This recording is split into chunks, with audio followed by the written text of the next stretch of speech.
Welcome to History with Herodotus, where we embark on a journey through the annals of time, uncovering the secrets and stories that have shaped human civilization. Today, we find ourselves at the threshold of a pivotal moment in history, one that would test the mettle of even the greatest warriors, the Siege of Aornos, 327 BC. This epic confrontation, nestled in the rugged landscape of ancient India, would push the boundaries of military strategy and human endurance, leaving an indelible mark on the trajectory of empires. To grasp the significance of this siege, we must first delve into the world that preceded it. The 4th century BC was a time of great upheaval and transformation, with the Persian Empire, once the epitome of power and grandeur, beginning to show signs of weakness. It was against this backdrop that Alexander the Great, the young and ambitious king of Macedon, set out on his extraordinary campaign to conquer the known world. Alexander's march into Asia Minor in 334 BC marked the beginning of a new era, one characterized by unprecedented military victories and the spread of Greek culture throughout the ancient world. With each conquest, Alexander's legend grew, as did the reach of his empire, stretching from Greece to Egypt and eventually into the vast expanse of the Persian Empire. As Alexander's army ventured further east, they encountered a myriad of cultures and landscapes, each presenting its unique challenges and wonders.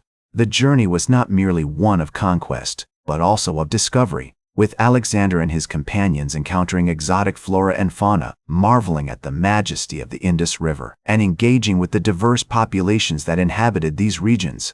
One such region was the kingdom of Sobdiana, nestled in the heart of modern-day Uzbekistan, where Alexander faced one of his most formidable challenges, the fortress of Sobdian Rock, also known as the Rock of Sisimithres.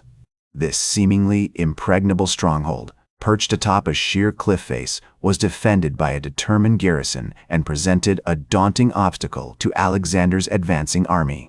The capture of Sobdian Rock, through a combination of military ingenuity and diplomatic maneuvering, marked a significant milestone in Alexander's campaign, demonstrating his ability to adapt and innovate in the face of adversity. This victory, however, was merely a precursor to the even greater challenges that lay ahead.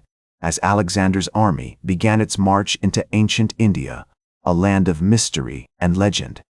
This fortress, said to be situated atop a mountain so steep that it seemed to touch the sky, was rumored to be impregnable, its defenders buoyed by the natural defenses of their stronghold and their determination to resist the Macedonian invaders. As we approach the events of the siege itself, it is essential to consider the strategic and cultural context in which it took place. The march towards Aornos was not merely a military maneuver, but a journey into the unknown, a foray into a region where myth and reality blurred. It was a place where the gods of old were said to have walked among mortals, where the very fabric of the earth seemed to have been shaped by divine hands. And it was here, against this backdrop of natural wonder and ancient legend, that the drama of the Siege of Aornos would unfold. As Alexander's army ascended into the Swat Valley, they were met with a landscape that was as breathtaking as it was treacherous. The mountains rose up like giants from the earth, their peaks shrouded in mist, their slopes covered in dense forests and dotted with ancient settlements.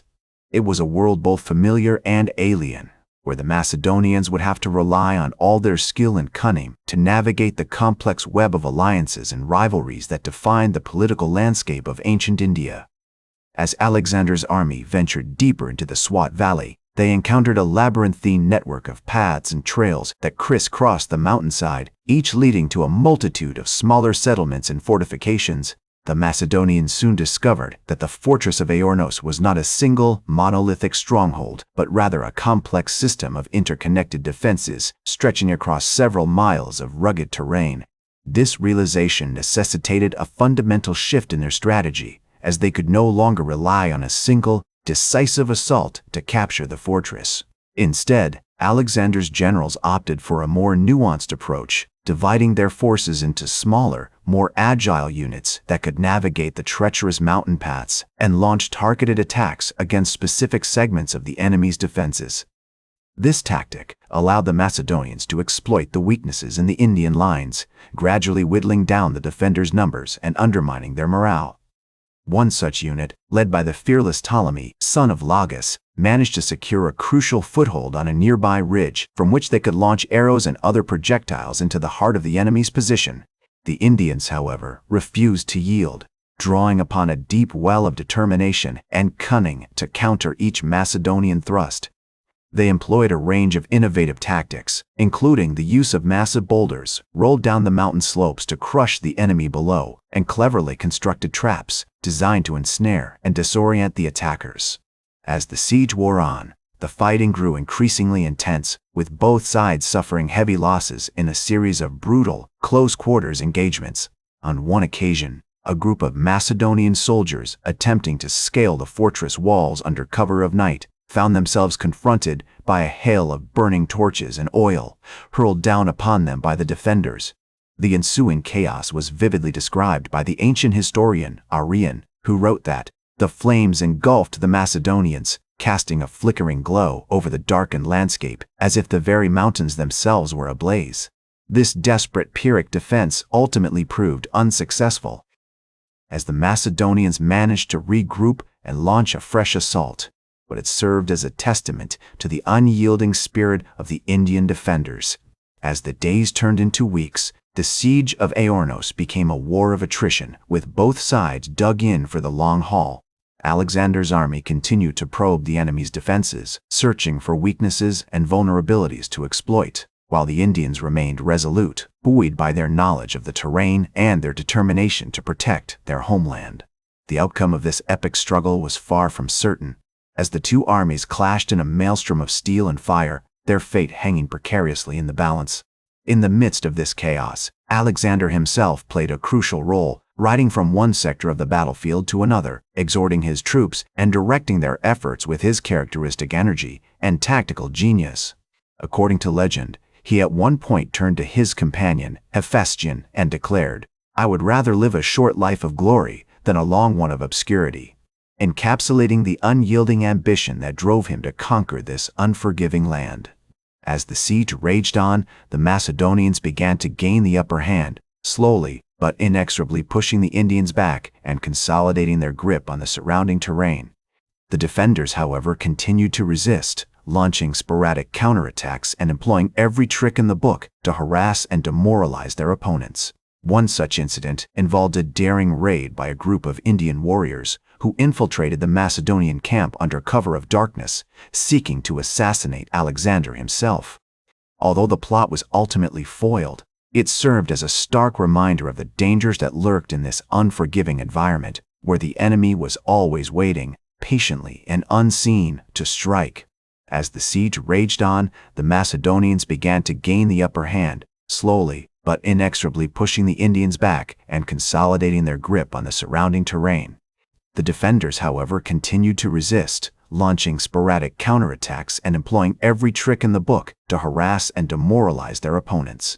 Despite these efforts, Alexander's army ultimately emerged victorious, breaching the fortress walls and claiming the stronghold as their own. The Indian defenders, realizing their situation was hopeless, either fled or surrendered, bringing an end to the grueling siege.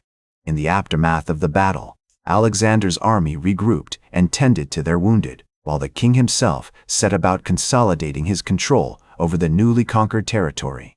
He established a series of forts and garrisons, securing key strategic locations and ensuring that his hold on the region would be unshakable. The local population, though initially wary of their new rulers, soon came to accept Macedonian authority, and Alexander took steps to win them over, promoting trade and commerce and respecting local customs and traditions.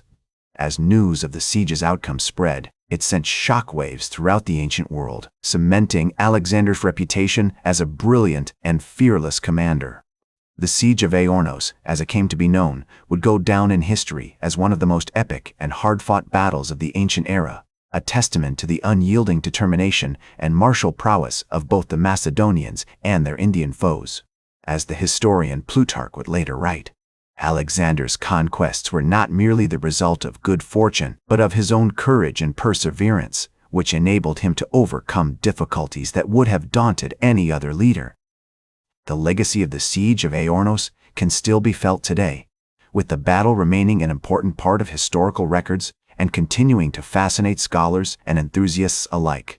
It marked a significant turning point in Alexander's campaigns as he pushed further into the Indian subcontinent, leaving behind a trail of conquered territories and established cities. The siege also had a profound impact on the development of warfare, as commanders began to adapt and innovate in response to the challenges posed by fortified strongholds like Aornos.